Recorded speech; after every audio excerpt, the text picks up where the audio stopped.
युद्ध के नाम पर पूरे देश के अंदर एक माहौल बनाया जा रहा है, ठीक वैसा ही माहौल जो कोरोना के टाइम पर आपके सामने था।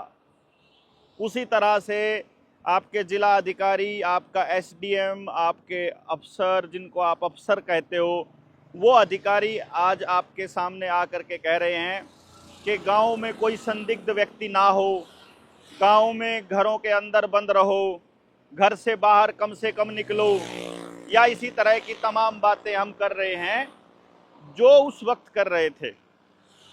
मैं अपने गांव में काम कर रहा हूं, आपको जैसे कि मालूम है कि हमने एजुकेशन के एक प्रोजेक्ट पे काम शुरू किया हुआ है। मेरे ही गांव का एक जनप्रतिनिधि अब मेरी टीम को, अपनी टीम को, अपनी जेएसएम की टीम को बोलता है कि आप लोग कहाँ से आए हैं, कौन है, आपने रजिस्टर कराया, हमारे पास नाम दर्ज कराया, अपने आधार कार्ड दो। तब मैंने उसे समझाया कि मूर्ख आदमी, तुम ये क्यों पूछ रहे हो? तो बंदा बोलता है कि हमें एसडीएम को जवाब देना पड़ता है, हमें एसडीएम को जवाब देना पड़ता है। अरे यार, ये कैसे कैसे लोग हमने जनप्रतिनिधि बना दिए भाई। एसडीएम हमारे प्रति जवाबदेह है, एसडीएम को हम जवाब नहीं देते हैं। एसडीएम हमें नहीं बताएगा कि हमें क्या करना है, बल्कि हम एसडीएम को बताएंगे कि उसको क्या करना है। इसलिए इस बात को ध्यान में रखिएगा कि इस माहौल में अपने गांव का सौहार्द ना बिगड़े। इस माहौल में आप सब लोगों को एकदम स्पष्ट क्लियर होना चाहिए कि ये माहौल केवल और केवल आप लोगों की टेस्टिंग के लिए चल रहा है। वैसा ही लॉकडाउन लगा सकते हैं कि नहीं लगा सकते हैं, पहले 5-10 मिनट के लिए और बाद में आधे घंटे के लिए, फिर 3 घंटे के लिए बिजली गुल हो सकती है कि नहीं हो सकती है? इंटरनेट को खत्म किया जा सकता है कि नहीं किया जा सकता है? अगर 10 दिन के लिए बिजली ना आए और इंटरनेट गायब हो जाए, और फिर जब इंटरनेट आए और आपके पैसे गायब हों, तो आपको कैसा लगेगा? लेकिन लोन अमाउंट यूं की त्यों पड़ी हो। तो आज एक बार कुछ मत करो, अपने घर में सिचुएशन देखो कि यदि ये हो जाए तो आपके साथ क्या होगा। मतलब बस कुछ नहीं, बहुत ज़्यादा डिटेल में नहीं जाना है।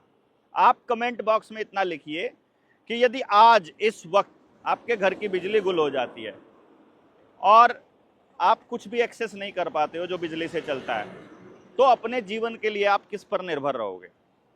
दूसरे नंबर पर आपको यह सोचना है, यदि इंटरनेट गायब हो जाए तो आप किस पर निर्भर हैं? आपके पास अपना विनिमय करने के लिए, एक दूसरे को देने के लिए कितना पैसा है? अभी नहीं है। कमेंट बॉक्स में लिखते जाइए। तीसरा सवाल ये है कि यदि इंटरनेट जब वापस आए और उस वक्त आपके खाता तो खाली मिले और जो लोन अमाउंट है वो आपको देना पड़े, तो आप कहां से दोगे? खाता खाली है तो आपकी क्या चीज गिरवी रखी है जो आपको देनी पड़ेगी? ये रैशनल सवाल हैं जो हम आपको बता रहे हैं। ये युद्ध के जो सायरन बज रहे हैं, ये केवल और केवल टेस्टिंग चल रही है, असल में कोई युद्ध नहीं हो रहा है।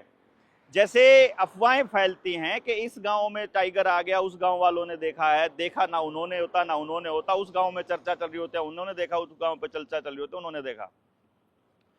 उस दौरान आपने देखा होगा कि जिस वक्त उस बीमारी का जिक्र मैं आपको अभी थोड़ी देर पहले किया, उस बीमारी के दौर में आपके शहर में खबरें आती थी कि मुंबई में इतने मर गए हैं, और मुंबई में खबरें आती थी कि करनाल में इतने मर गए हैं। अलग जगह का आंकड़ा आपके सामने रखा जाता है, क्योंकि वहां का आंकड़ा रखोगे तो आपके सामने ये होगा कि यार इस गांव में तो कुछ भी नहीं है, हम गांव में लगे पड़े हैं। अपनी टीम जब गांव में जाती है तो उनके पास मोबाइल एक्सेस करने का समय नहीं होता है, तो उस वक्त वो देखते हैं कि यार यहाँ पे तो कुछ भी नहीं हो रहा है, इधर तो कुछ भी ऐसा पंगा नहीं है, कोई ऐसा पेंडेमिक वाला या ऐसा मतलब पैनिक अटैक वाला या फिर कोई युद्ध वाला ऐसा कोई माहौल है नहीं है। वो माहौल तो बनाया जा रहा है। आप उस गेम में फंसते हो कि नहीं फंसते हो, ये आपको देखना है। तो आपको इन सवालों के जवाब ढूंढने हैं। कोई भी अफसर यदि आपके गांव में आकर आपके गांव को लॉकडाउन लगाने का या बंद करने का या घर जाने का या किसी के ऊपर मतलब वो करने का मतलब फरमान जारी करता है, तो पूछना है कि क्यों। और फिर वो कहता है कि देश में नेशनल सिक्योरिटी के नाम पर, नेशनल सिक्योरिटी के नाम पर किसी को भी अंदर कर देना, किसी के खिलाफ एफआईआर कर देना, ये इनका पुराना खेल रहा है। और मेरे खिलाफ भी एफआईआर होने वाली है। तो सभी लोगों को अपनी ईमेल आईडी तैयार करके रखनी है कि उसके ऊपर किस तरह से हो गई। हमारा चैनल भी बंद हो सकता है, बड़े बड़े वकीलों से आपको संपर्क रखना पड़ेगा। क्यों? क्योंकि हम इनकी पोल खोल रहे हैं। जैसे पहले मास्क के नाम पर इन्होंने बंद करने की कोशिश की तो हमने विरोध किया था, आज हम, ये लोग क्या कहते हैं, सेना के पल्लू के पीछे छुपते हैं हरामखोर बीजेपी वाले, और कहते हैं कि आज के टाइम पर सवाल मत पूछो। तो कब पूछेंगे हम तुमसे? जब कोई आदमी मर जाए सड़क के ऊपर बोले लाश के ऊपर राजनीति मत करो। जब किसी का रेप हो जाए तो बोलते हैं रेप के ऊपर राजनीति मत करो। जब बेरोजगारी का मसला होता है तो बोलते हैं बेरोजगार कोई नहीं है, सबके पास काम है, जो काम नहीं करना चाहता केवल वो बेरोजगार हैं। जब नौकरियों की बारी आती है तो वो कहते हैं कि जो लायक है उनको नौकरी मिल रही है। तो क्या इस देश के अंदर जो इस तरह से बेरोजगारी बढ़ रही है, 45 करोड़ जो नौजवान हैं वो नालायक हैं जो बेरोजगार हैं? यही बात आप लोगों को पूछनी है कि जब अधिकारी आपसे पूछे कि आप लोग यहाँ बाहर क्या कर रहे हैं, तो आपको बताना है कि तुम्हें क्या मतलब है इस बात से, और वो आपको बताएगा कि हमें आपकी चिंता है, वो आपको बताएगा हम आपकी ही सुरक्षा के लिए बोल रहे हैं, आपके फायदे के लिए और आपके भले के लिए बोल रहे हैं। तो आपका सवाल होना चाहिए, मेरे ऊपर 50 लाख रुपए का कर्जा है, अगर मेरा भला सोचते हो तो वो कर्जा चुका दो। मेरे बेटे का एग्जाम पास नहीं हो रहा है, मेरा भला सोचते हो तो वो एग्जाम पास करवा दो। हमारे घर में झगड़ा चल रहा है और न्यायालय से न्याय नहीं मिल रहा है, अगर सच चाहते हो तो ये झगड़ा छुड़वा दो। मेरे पड़ोस में ये जो बाहुबली है ये मेरा जीना मुश्किल कर रखा है, मेरा भला सोचते हो तो इससे मेरा पीछा छुड़वा दो। अगर मेरा भला चाहते हो तो मेरा कोर्ट में मुकदमा चल रहा है, इसको ठीक कर दो। अगर ये चल रहा है तो कोर्ट के अंदर मुकदमा चला हुआ है और कोर्ट में चल रहे मुकदमे के बावजूद बैंक वाले पुलिस वालों को किराए पर लेकर के हमारे घरों पर कब्जा करने के लिए, हमारी गाड़ियों को छीनने के लिए आ रहे हैं, जबरदस्ती करने के लिए, उनसे हमारा पीछा छुड़वा दो। अगर सचमुच हमारा भला चाहते हो तो अस्पताल के अंदर हमारा इलाज मुफ्त में हो जाए, हमारा इलाज सस्ते में हो जाए, या हमारे इलाज का पैसा हमको दे दो। अगर हमारा भला चाहते हो तो हमारे हर बच्चे के जीवन को सिक्योर कर दो। अगर हमारा भला चाहते हो तो मेरे गांव के अंदर ये समस्या है, इसको ठीक कर दो। अगर हमारा भला चाहते हो तो हमारे घर के अंदर जो ये तनाव की स्थिति है इसको ठीक कर दो। हमारा भला चाहते हो तो लॉकडाउन के अंदर हमारी दुकान खत्म हो गई थी, हमारी दुकान खराब हो गई थी और लोन इतना चढ़ गया था, अब हमारे पास चुकता करने के लिए कुछ नहीं है और रोज बैंक वाले हमारी को गालियां देते हैं, हमारे घरों के अंदर आते हैं, उसको चुकता कर दो।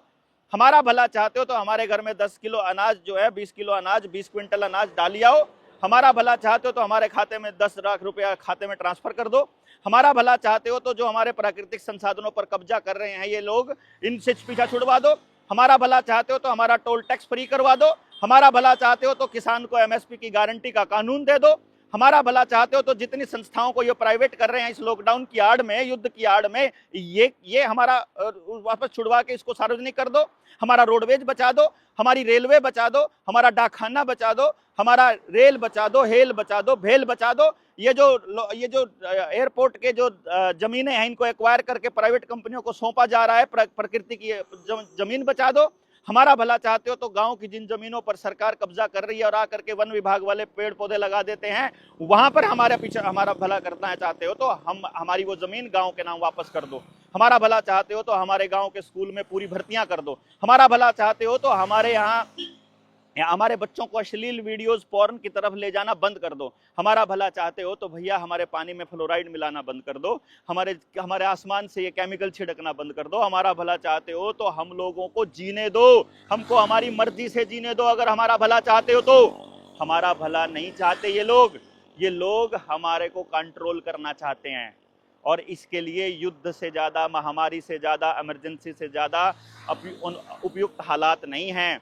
ये लोग धक्का करेंगे, ये लोग जबरदस्ती करेंगे और इनकी जबरदस्ती के खिलाफ सड़कों पर उतरूंगा। वैसे ही जैसे मैंने कहा था कि अनिल विज के खिलाफ 3 तारीख को हम सड़कों पर उतरेंगे। करने दो इनको जबरदस्ती और फिर हम लोग बताते हैं इनको हम क्या हैं।